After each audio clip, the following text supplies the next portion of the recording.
사랑합니다. 축복합니다.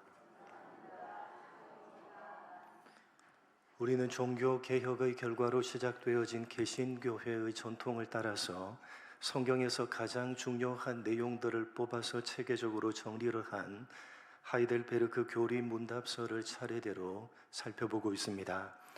특별히 이 하이델베르크 교리 문답서는 우리가 하나님을 믿는 참된 믿음을 가지기 위해서 반드시 알아야 하고 반드시 믿어야 하는 성경의 내용들이 우리가 고백하고 있는 사도신경에 잘 요약해서 압축되어져 있다고 가르칩니다. 그래서 이 하이델베르크 교리 문답서는 전체 129개의 문답들 가운데 3분의 1에 해당하는 23번부터 64번 문답까지 무려 42개의 문답으로 사도신경에 관하여 자세하게 설명하고 있습니다. 우리가 잘 아는 대로 이 사도신경은 성경에 기록되어져 있습니까? 있지 않습니까? 사도신경은 성경에 기록되어 있지 않습니다. 주기도는 성경에 기록되어져 있지만 사도신경은 성경이 기록된 이후에 후대의 사람들이 이단의 가르침으로부터 기독교 신앙을 지켜내기 위해서 또한 자라나는 자녀 세대와 기독교 신앙에 입문하는 사람들에게 기독교 신앙의 가장 핵심적인 내용들을 단시간 내에 가르치기 위해서 사도들이 믿고 고백했던 신앙의 내용인 성경 전체가 가르치고 있는 기독교 신앙의 가장 중요한 내용들을 뽑아서 압축하여 만든 것입니다.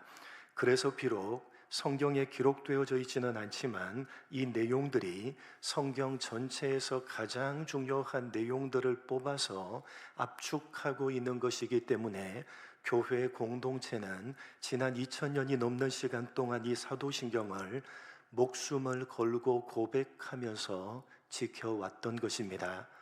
오늘날 조국교회 안에서 이 사도신경이 성경에 기록되어 있지 않다고 해서 대표적인 공예배인 주일예배 때 사도신경을 함께 고백하는 순서를 없애버리는 분위기가 소위 대형 교회를 중심으로 퍼져가고 있는데, 그것은 지난 2000년이 넘는 동안의 교회 공동체가 지켜왔던 교회의 역사성을 부인하는 것일 뿐만 아니라 예배 신학적인 측면에서도 대단히 옳지 못한 태도입니다. 아무런 신학적인 검토와 교회의 역사성에 대한 재고가 없이 다만 예배의 매끄러운 진행에 방해가 된다는 이유로 이 사도신경을 거추장스러운 것으로 여기고 주일 예배 순서에서 없애버리는 것은 오늘날 조국교회가 범하고 있는 인본주의적인 편리 위주에 입각한 너무나도 큰 잘못입니다.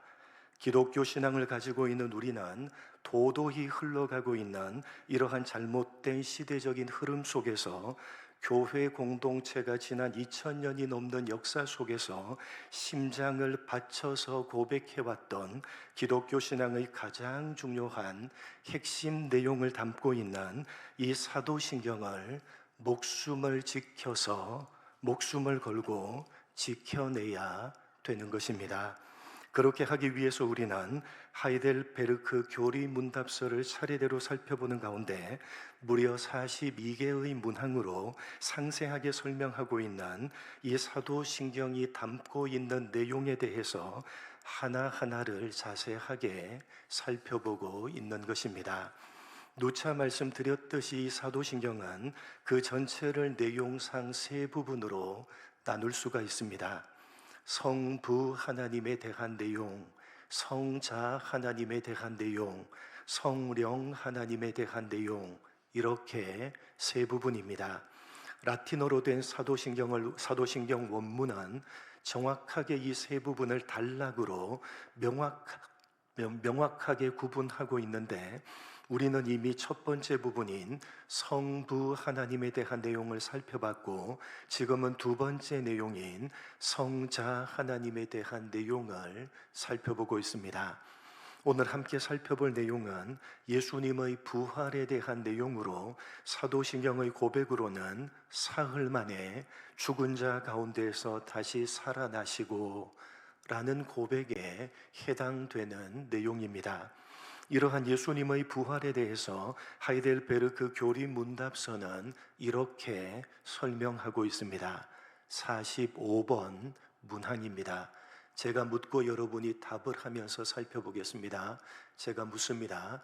그리스도의 부활은 우리에게 어떤 유익을 줍니까?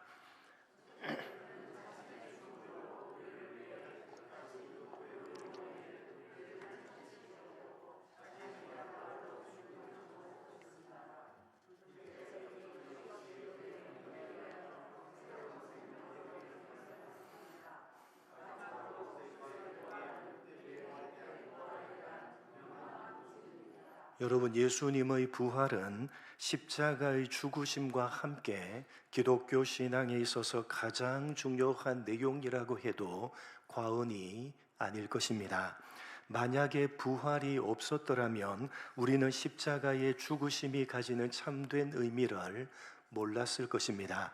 만약에 부활이 없었더라면 예수님의 죽으심은 2000여 년 전에 선한 인생을 살아갔던 어떤 한 청년이 십자가에 달려서 비극적인 죽음을 맞이했다는 정도의 의미로 끝나버리고 말 것입니다. 예수님의 죽으심을 의미 있는 죽으심이 되게 하는 것은 부활이며 예수님을 그리스도가 되게 하는 것도 바로 부활입니다. 그래서 사도 바울은 오늘 본문으로 우리가 읽은 소위 부활장이라고 부르는 고린도전서 15장 12절 이하에서 만일 부활이 없으면 우리가 전파하는 것도 헛것이며 너희 믿음도 헛것이며 너희가 여전히 죄 가운데 있을 것이요 그리스도 안에서 잠자는 자들도 다 망하였을 것이라고 강조하고 있는 것입니다. 이러한 예수님의 부활을 믿고 고백함에 있어서 우리가 분명히 해야 되는 것은 이러한 예수님의 부활이 역사 속에서 실제로 일어났던 일이었다는 점입니다. 오늘날 기독교 신앙을 가지고 예수님의 부활을 믿는다고 하면서도 이 부활이 역사적인 사건, 즉 역사 속에서 실제로 일어났던 일이라는 사실에 대해서 받아들이지 않는 무리들이 기독교 안에 있습니다. 소위 자유주의 신학을 가지고 있는 사람들입니다. 여러분, 우리는 예수님의 부활을 어떻게 믿는 것입니까? 지금으로부터 2000여 년 전에 창조주 하나님의 아들이신 예수님이 실제로 피주 사람의 몸을 입고 이 세상에 오셨고 우리의 모든 죄를 대신 지시고 실제로 십자가에 죽으셨으며 그렇게 죽으시고 장사되신 지 며칠 만에 사흘 만에 실제로 다시 살아나셨다고 부활하셨다고 믿는 것입니다. 지금 우리들이 살아가고 있는 이 역사 속에서 실제로 일어났던 일로 예수님의 부활을 믿는 것입니다. 그러나 자유주의 신학을 따르는 사람들은 그렇게 믿는 것이 아니라 자신들도 예수님의 부활을 믿는다고 하면서도 그러한 예수님의 부활이 역사 속에서 실제로 일어난 것인지 아닌지는 아무런 상관이 없다고 주장을 합니다. 저들은 사도들이 예수님이 부활했다고 믿었기 때문에 그러한 사도들의 신앙과 믿음을 계승하고 있는 자신들도 예수님이 부활했다고 믿는 것이다. 역사 속에서 실제로 일어난 것인지 아닌지는 아무런 상관이 없다라고 주장을 하는 것입니다. 아주 교묘한 것입니다. 저들 자유주의 신학자들은 역사를 독일어로 히스토리에, 게쉬히테라는 두 가지 단어로 표현을 합니다. 쉽게 말씀드리면 히스토리에는 과거의 역사 속에서 실제로 일어났던 사건으로 우리가 이해하고 있는 역사와 그 의미가 동일합니다. 그러나 게쉬히테는 어떤 역사적인 사건에 대한 이해와 해석을 담아서 재구성한 역사입니다. 실제로 역사 속에서 일어났느냐 일어나지 않았느냐와는 상관이 없는 의미화된 역사입니다. 이렇게 역사를 두 개로 나누어 놓고 성경을 두 가지 시각을 가지고 난도질을 하는 것입니다. 저들은 예수님이라는 인물이 역사 속에서 실제로 존재했고 그 예수님이 역사 속에서 실제로 십자가에 달려 죽으셨다는 사실을 받아들이고 인정합니다. 그러나 2000여 년 전의 역사 속에서 실제로 존재했던 그 예수님과 기독교가 믿고 있는 예수님은 일치하지 않는다고 주장을 합니다. 성경은 역사적인 사실을 서술한 것이 아니라 종교심으로 가득 찬 신자들이 고백한 내용이라는 것입니다. 예수님이 2000여 년 전에 역사 속에서 실제로 존재하셨지만 그 시대에 예수님을 추종했던 사람들이 자신의 종교적인 추앙심으로 고백을 한 내용과 무의식적인 거짓말로 예수님을 미화시켜서 성경에 기록해 놓았다는 것입니다. 예수님은 자신을 그리스도라고 주장을 하신 바가 없는데 초대 기독교인들이 그를 지나치게 존경해서 신격화했고 더 많은 사람들을 기독교로 끌어모으기 위해서 그리스도라는 이름의 상품으로 포장을 했다는 것입니다. 예수님이 2000여 년 전에 이스라엘 땅에 실제로 존재했고 실제로 십자가에 죽었다는 것은 팩트, 히스토리의 역사지만 그러나 예수님이 하나님이시며 그리스도시며 모든 사람의 죄를 대신하기 위해서 죽으셨다는 것은 그를 추종하던 초기 기독교인들이 자신의 신앙심을 담아서 미화시켜서 만들어 놓은 의미화된 역사인 게슈테의 역사라고 주장을 하는 것입니다.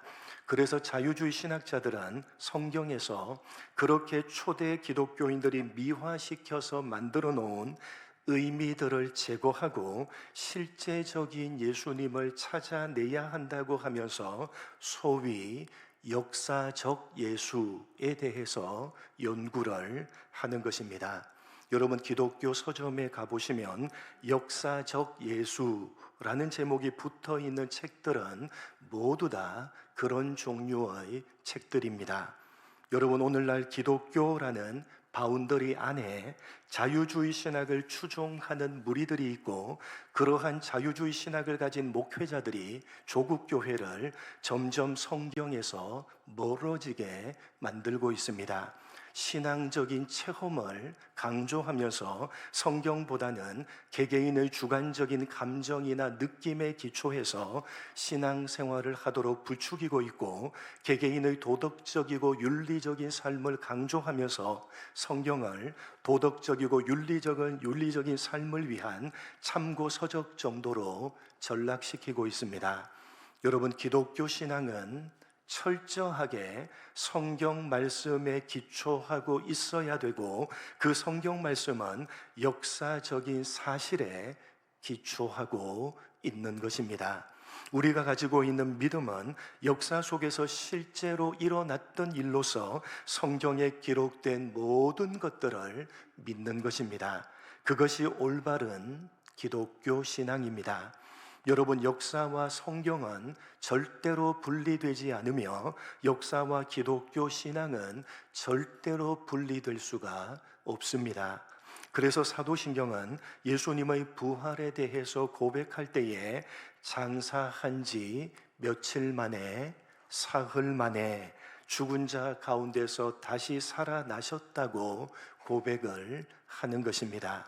장사한 지 라는 고백으로 예수님의 죽음이 역사 속에서 실제로 일어났던 사건임을 분명히 하고 있는 것과 같이 예수님의 부활도 실제로 역사 속에서 일어난 사건이다 라는 의미를 담아서 장사한 지 사흘 만에 라고 고백을 하는 것입니다.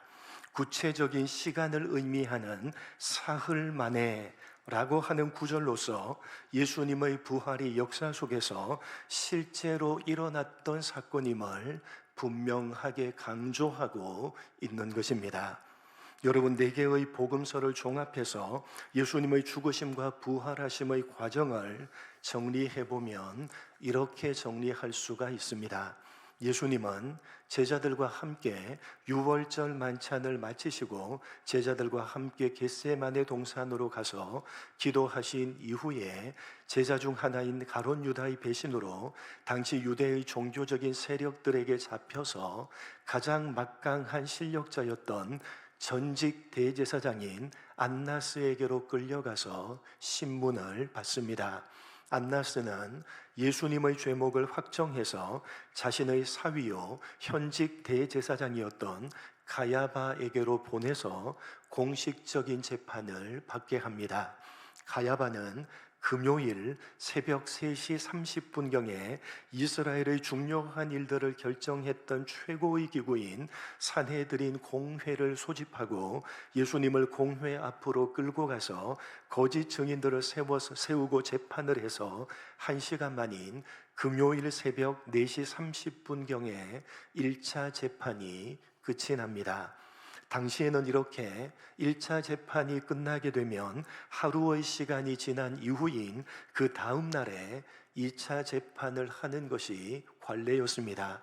그러나 예수님의 경우에는 단 30분가량만 휴식을 취하고 곧바로 새벽 5시경에 2차 재판을 시작해서 30분 만인 금요일 새벽 5시 30분경에 안나스가 이미 확정한 죄목으로 사형 판결을 내리게 됩니다.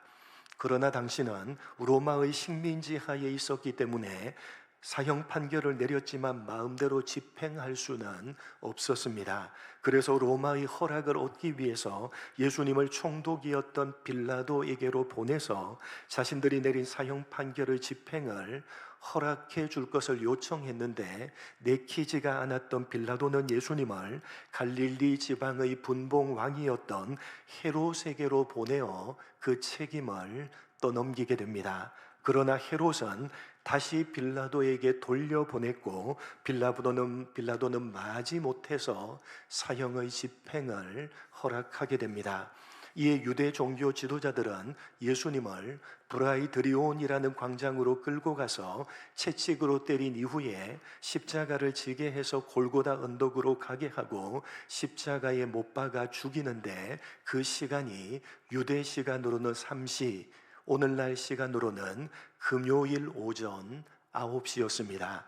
예수님은 오전 9시에서 무려 6시간 동안 십자가에 달려서 고통을 받으셨고 유대 시간으로 9시, 우리 시간으로 금요일 오후 3시에 숨을 거두십니다. 이에 아리마대 요셉이 예수님의 시체를 수습해서 장사를 지내고 돌무덤에 가두었는데 그 시간이 금요일 저녁 7시경으로 추정하고 있습니다. 그리고 그렇게 장사 되신 지 사흘 만인 주일 새벽에 예수님은 다시 살아나십니다. 부활하십니다.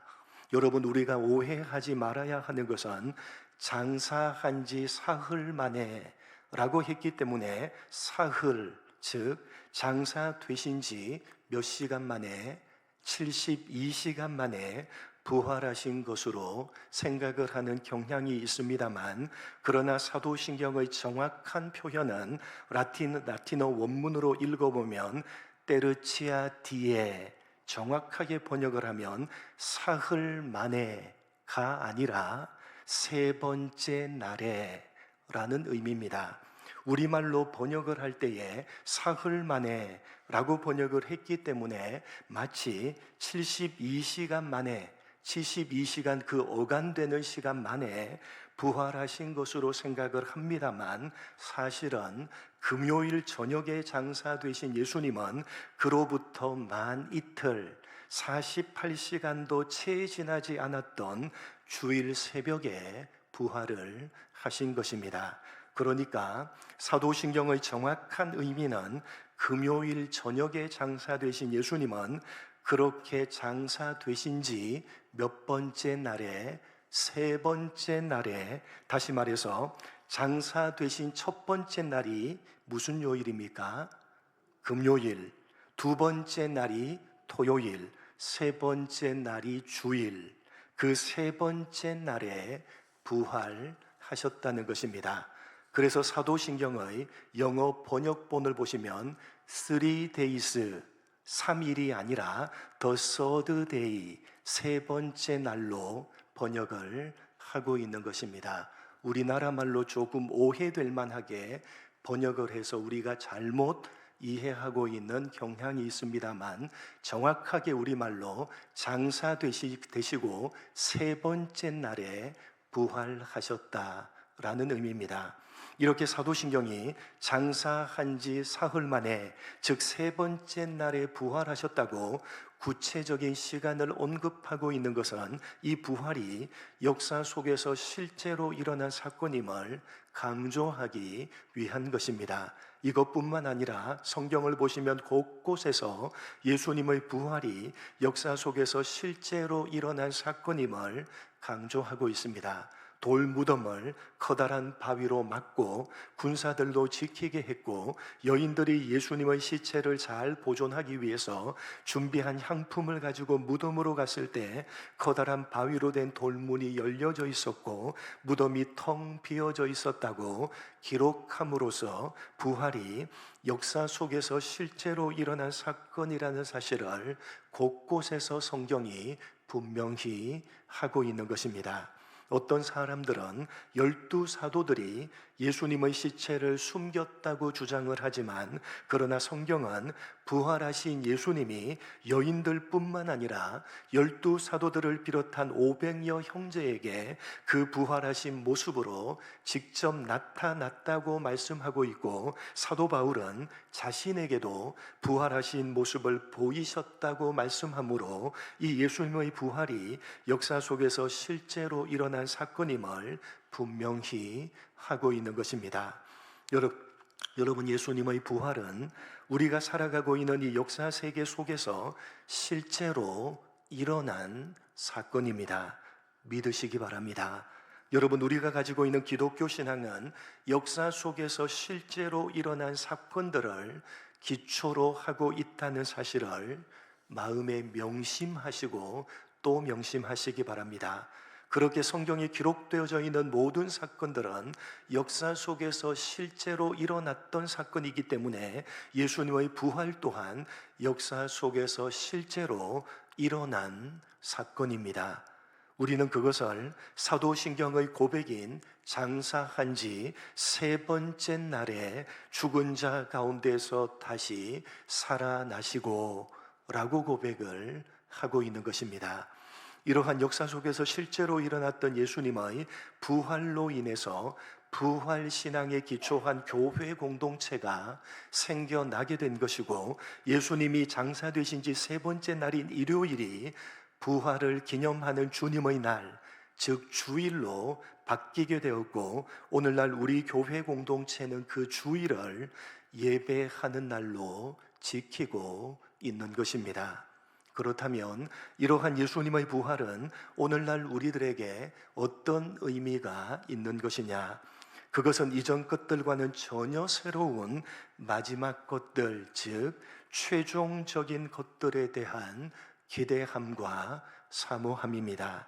그래서 오늘 하이델베르크 교리문답 45번 문항은 주님이 죽으심으로 획득하신 의로움에 우리를 참여시키려고 부활하심으로 죽음을 정복하신 것이라고 말하면서, 예수님이 부활하셨기에 우리 또한 새로운 생명으로 일으킴을 받을 뿐만 아니라 우리의 영원한 부활인 영생에 대한 분명한 보증이 되신다고 설명을 하고 있는 것입니다. 무슨 말이냐? 여러분, 부활은 살아있음의 연장입니까? 아니면 살아있음은 죽음으로 완전히 끝이 나고 전혀 새로운 살아있음입니까? 전자입니까? 후자입니까? 여러분, 부활은 지금 우리가 살아가고 있는데 이 살아있음의 연장입니까? 아니면 이 살아있음은 죽음으로 완전히 끝이 나고 전혀 새로운 살아있음입니까? 부활은 전자입니까? 후자입니까? 살아있음은 죽음으로 완전히 끝이 나고 전혀 새로운 살아있음이 바로 부활입니다. 사도신경의 고백과도 같이 죽으시고 장사되신 이후에 부활하시는 것입니다. 이렇게 부활은 그 앞에 반드시 무엇이 있어야 됩니까? 부활은 그 앞에 반드시 죽음이 있어야 되는데 예수님의 죽으심은 죄인인 우리를 대신해서 죽으신 것이기 때문에 예수님의 죽으실 때 누구 또한 죽은 것입니까? 예수님의 죽으심은 우리를 대신한 죽으심이기 때문에 예수님이 죽으실 때 누구 또한 죽은 것입니까? 우리 또한 죽은 것입니다. 그리고 그 모든 죽음을 이기시고 예수님이 부활하실 때 누구 또한 우리 또한 예수님과 함께 부활한 것입니다. 그러니까 예수를 믿는 우리는 죽지는 않았지만 사실은 죽은 것입니다. 여러분, 우리는 죽지 않았죠. 우리는 죽지는 않았지만 예수님의 부활을 믿는다면 우리는 죽지는 않았지만 사실은 죽은 것임을 알아야 되는 것입니다. 또한 우리는 부활하지는 않았지만 사실은 부활한 것입니다. 왜냐하면 예수님이 죽으실 때 우리 또한 죽은 것이며 예수님이 부활하실 때 우리 또한 부활한 것이기 때문입니다. 다시 말해서 예수님의 죽으심과 부활하심을 믿음으로 고백하고 있는 우리들은 지금 현재 어떤 상태에 있는 것이냐? 이미 죽었지만 아직 죽지 않은 상태이고 이미 부활했지만 아직은 부활하지 않은 상태입니다. 여러분, 예수님을 믿고 예수님의 죽으심과 부활하심을 믿음으로 고백하는 우리는 지금 현재 우리의 상태에 대해서 어떻게 이해를 하고 있어야 되느냐? 어떻게 이해를 하고 있어야 된다고요? 이미 죽었지만 아직 죽지 않는 상태이고 이미 부활했지만 아직 부활하지 않은 상태이다 라고 지금 현재의 상태를 이해하고 있어야 되는 것입니다. 그렇기 때문에 먼저 예수를 믿는 우리는 아직 죽지 않았고 아직 부활하지 않았기 때문에 여전히 여러 가지 못나고 부족하고 한심하고 연약한 모습들을 가지고 있습니다. 왜요? 우리는 아직 죽지 않았고 아직 부활하지 않았기 때문에 그런 것입니다. 어떻게 보면 당연한 것입니다. 그래서 그런 못나고 부족하고 한심하고 연약한 모습들이 우리들에게 보여질 때마다 우리는 스스로에게 실망하고 낙담하는 것이 아니라 오히려 감사해야 되는 것입니다. 왜냐하면 예수님께서 그런 못나고 부족하고 한심하고 연약한 우리들을 대신해서 죽으셨고 예수님이 죽으신 그때 사실은 우리 또한 죽었다는 사실을 우리가 알기 때문입니다. 또한 여러분, 예수를 믿는 우리는 사실은 이미 죽었고 이미 부활했기 때문에 예수를 믿기 이전에 가지고 있었던 못나고 부족하고 한심하고 연약한 모습을 떨쳐버리고 이전과는 전혀 새로운 사람으로 살아가야 되는 것입니다. 왜냐하면 예수님께서 우리를 위해서 죽음에서 부활하신 그때 사실은 우리 또한 죽음에서 부활했기 때문입니다. 여러분, 우리는 예수님께서 역사 속에서 실제로 죽으시고 장사한 지 사흘 만에 죽은 자 가운데서 다시 살아나셨다는 성경과 사도신경의 가르침을 믿음으로 고백하고 있는 사람들입니다.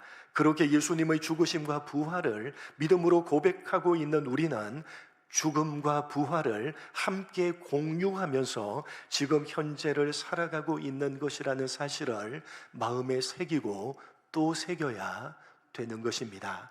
예수님의 죽음을 공유하면서 살아가고 있고 예수님의 부활을 지금 현재 공유하면서 살아가고 있는 사람들이 바로 예수님의 죽으심과 부활을 믿음으로 고백하고 있는 우리들인 것입니다.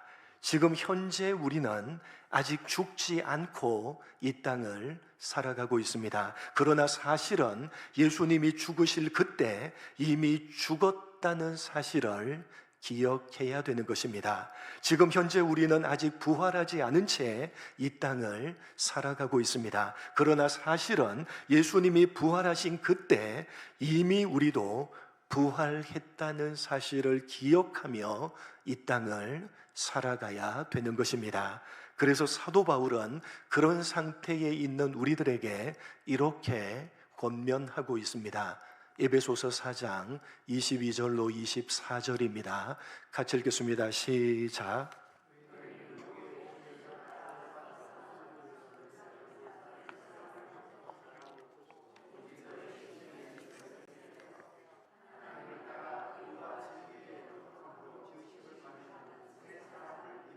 여러분, 예수님의 죽으심과 부활을 믿음으로 고백하고 있는 우리들은 예수님의 죽으심을 공유하면서 살아가야 되는 것입니다. 예수님이 죽으셨을 그때 이미 죽은 우리들의 옛사람을 어떻게 하라고요? 벗어버려야 되는 것입니다. 또한 예수님이 부활하셨을 그때 이미 부활한 우리의 새 사람을 입어야 되는 것입니다. 이것이 예수님의 죽으심과 부활을 믿음으로 고백하고 있는 우리, 예수님의 죽으심을 공유하면서 살아가고 예수님의 부활을 공유하면서 살아가야 되는 성도가 이 땅을 살아가는 방법인 것입니다. 여러분, 예수님의 죽으심과 부활을 믿음으로 고백하고 있는 우리들은 예수님의 죽으심과 부활하심을 공유하면서 지금 현재 이 땅을 살아가고 있습니다. 지금 우리는 죽지 않고 여전히 살아있지만 예수님의 죽으심을 고백함으로 우리 옛사람이 이미 죽었다는 사실을 인정하고 있습니다. 또한 지금 우리는 아직 부활하지는 않았지만 예수님의 부활하심을 고백함으로 우리가 이미 새 사람으로 부활했고 장차 영원히 부활할 것이라는 사실을 인정하고 있습니다. 여러분, 우리는 사도신경으로 예수님이 죽으시고 장사되신 지 세 번째 날에 죽은 자 가운데서 다시 살아나셨다고, 부활하셨다고, 이 역사 속에서 죽으시고 역사 속에서 다시 부활하셨다고 우리의 심장을 바쳐서 믿음으로 고백하고 있는 사람들입니다. 그러한 여러분의 믿음과 고백이 부끄럽지 않도록 예수님의 죽으심과 부활하심을 여러분이 공유하시면서 문득 살아나는 하나님을 거스르며 반역하려고 하는 여러분의 옛사람을 죽이시고 또한 하나님의 말씀을 따라서 순종하기를 기뻐하는 새 사람으로 살아가기를 노력하고 애를 쓰시는 예수님의 죽으심을 공유하며 또한 예수님의 부활하심을 공유하며 이 땅을 살아가시는 여러분 모두가 되시기를 주님의 이름으로 간절히 축복합니다. 하나님 아버지, 장사한 지 사흘 만에 죽은 자 가운데서 다시 살아나시고 라는 사도신경의 고백이 어떤 의미를 담고 있는 고백인지를 우리 마음에 새기게 하여 주옵소서. 예수님은 역사 속에서 실제로 죽으셨고 우리가 살아가는 이 역사 속에서 실제로 부활하셨다는 사실을 가슴 깊이 새기게 하여 주옵소서. 그 죽으심은 우리를 위한 죽으심이요 그 부활하심은 우리를 위한 부활하심이라는 사실을 우리 심장에 새기게 하여 주옵소서. 우리는 하나님 그러한 믿음을 담아서 예수님의 죽으심과 부활을 고백하고 있는 사람입니다. 그 믿음과 고백이 부끄럽지 않게 예수님의 죽으심을 공유하며 문득 살아나는 하나님을 거스르며 반역하는 우리의 옛사람을 죽이며 살아가게 하시고 우리를 위해서 부활하신 그 부활하심을 공유하며 하나님의 말씀을 따라서 순종하기를 기뻐하는 새 사람으로 살아내기를 몸부림치고 노력하는, 예수님이 우리를 위해서 죽으시고 우리를 위해서 부활하셨습니다 라는 우리의 고백에 부끄럽지 않게 살아가는 우리 모두가 될 수 있도록 은혜 베풀어 주옵소서. 감사하오며 예수님의 이름으로 기도드립니다. 아멘.